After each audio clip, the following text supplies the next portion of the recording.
morning. How are you? I am well, and I hope you are too. Good. Yesterday I went around looking for Fatridachi. I didn't get. Ah, really? Yes. Oh, maybe because it is Easter.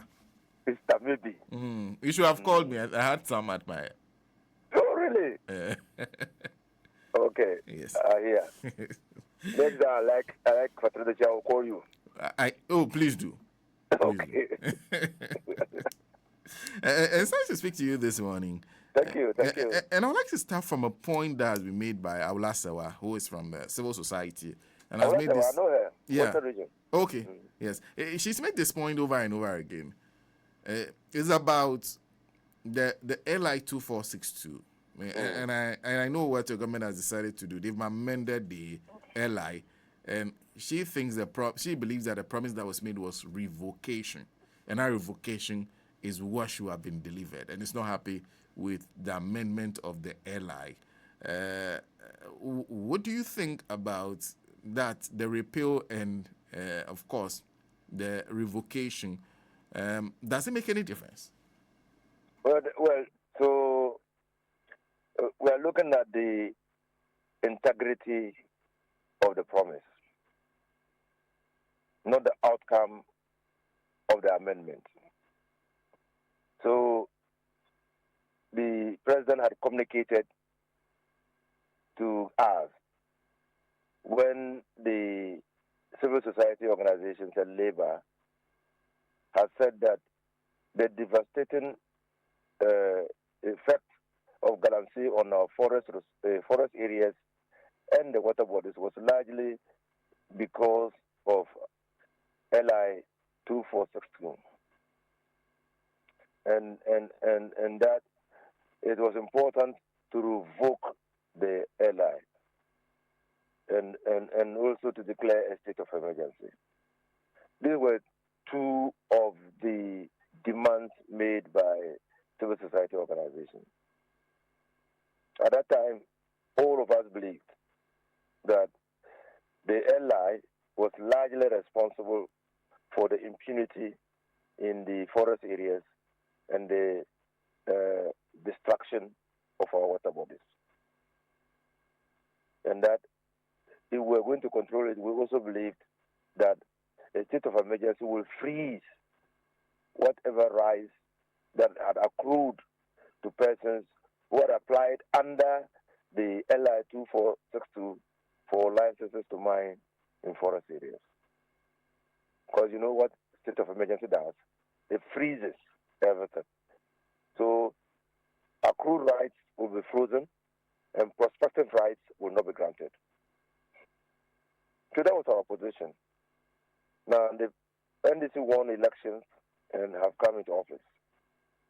And the view is that after careful consideration of LI 2462, the demand of the civil society organizations largely is to curtail or stop the destruction of our forest reserves. And the president, acting through the relevant minister, looked at LI 2462 and decided that the mischief can be cured by an amendment. That's a policy decision. But was it a political decision? I think that the political decision, if I was mandated to advise, or of advise that the LI 2462 be repealed in total, and then a new LI promulgated in its place. That would have been my advice. So that the sanctity, the integrity, and the seriousness of the promise would have held sway over this argument of what did the president promise. I know the president, in the meantime, has amended the LI because he believes, and his ministers believe, that it will come to the same effect. The forest areas and the water bodies will be protected. but I'm just talking about the integrity of the promise.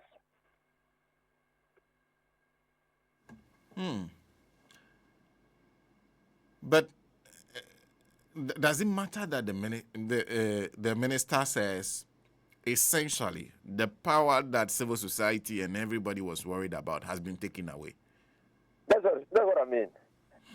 So the effect in the eyes of the minister, in the eyes of the presidency, what civil society organization was actually asking for was the power of the president to grant, through the ministers, the right to mine in forest areas ought to be removed from the LI. That has been done. That has been done. And I have no doubt that that has been done in good faith. The president has rolled back his power to grant concessions in the forest reserves. Nana Akufo-Addo extended his power and used it to grant concessions in forest areas. The president has rolled back that power. I have no doubt about that. And that is contained in the amendment to the LI. So I'm just talking about the integrity of the promise. So for the sake of the integrity of the promise, the revocation should happen. Should have happened, and then we bring in a new LI. Okay. Simply, you just revoke the LI. You go to Parliament to revoke the LI. And in fact, as a member of Parliament, a former member of Parliament, the revocation and the laying of a new LI would have been mutual. So you bring a new LI, and in that new LI, the consequential action will be that LI 2462 has been revoked. And so when the new LI lies in Parliament for the 21 days and comes into being, the existing LI 2462 will automatically be revoked. I see. That is one. And I can realize that you're also talking about the matter of the state of emergency. Where they are saying that should have been declared. All mining puts a stop to. Like all small-scale mining should be stopped and a review done. But that sounds also like something that has been done and has largely not succeeded as... No, that was not my understanding of the state of emergency. My understanding of the state of emergency, which I still support, is that there should be a state of emergency in the mining in forest reserves and in water bodies. From what I hear from Awula is all types of small scale. No, that one I don't support. Okay. No, I don't support. What they are advocating, what Awula is advocating, has been tried before. Between 2017 and 2018, there was a total ban.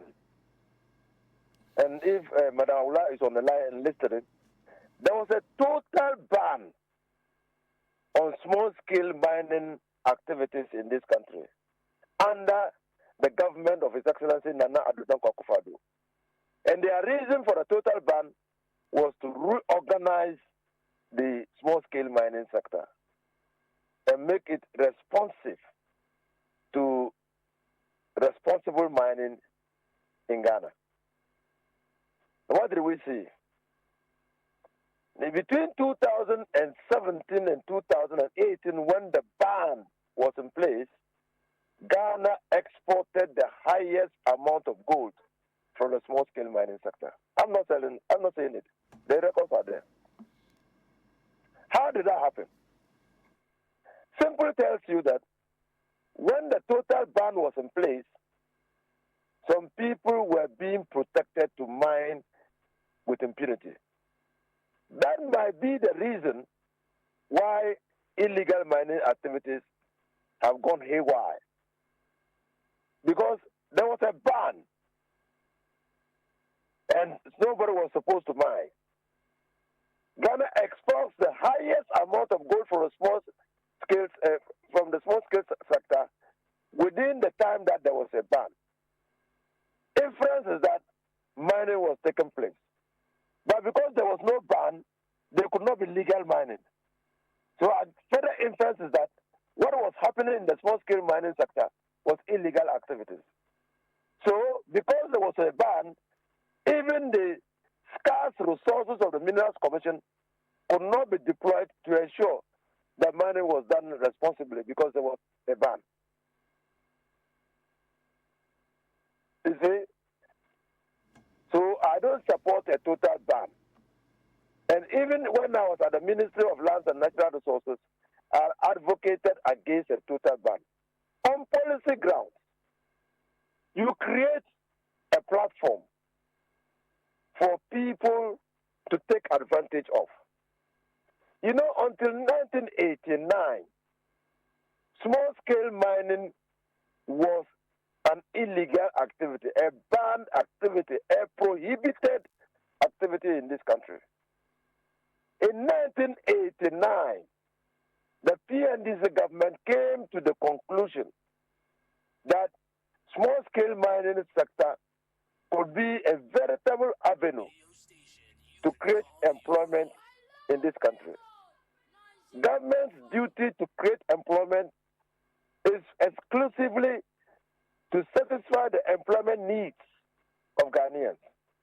That was why when the decision was taken to legalize small-scale mining in Ghana, it was made exclusive to Ghanaians. Because that's where government obligation is, provide employment for Ghanaians, not employment for Chinese or for West African nationals, for Ghanaians. So, because the opportunity had been created, anyone who was not following the legally permissible route to obtain a permit or a license to mine was doing it illegally. And so when I was at the ministry, I said that you can't treat people who have taken advantage of the law, applied, gone through all the motions, obtained a permit to mine, the same as people who are taking the law into their own hands and were mining with impunity. So when Nana Akufo-Addo imposed a total ban, I criticized it. I said, no, it won't be beneficial for this country. Because people, you are simply telling people that it doesn't pay to follow the law. So that's why I oppose a total ban on small-scale mining sector. I say that what we need is an enforcement of the law against illegal activities. And these illegal activities, I must hasten to add, is not only limited to those who are just mining with impunity without recourse to the law, but even small-scale miners who have applied for licenses to mine, some of their activities could be illegal.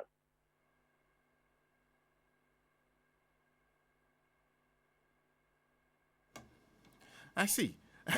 But the interesting thing, ALHAJI, if you listen to the Minister for Lands and Natural Resources, that presser that he addressed, you get the impression that sometimes it's so difficult to tell the illegality from the legality.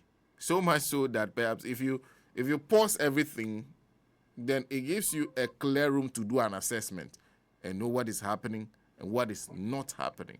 Would that not help?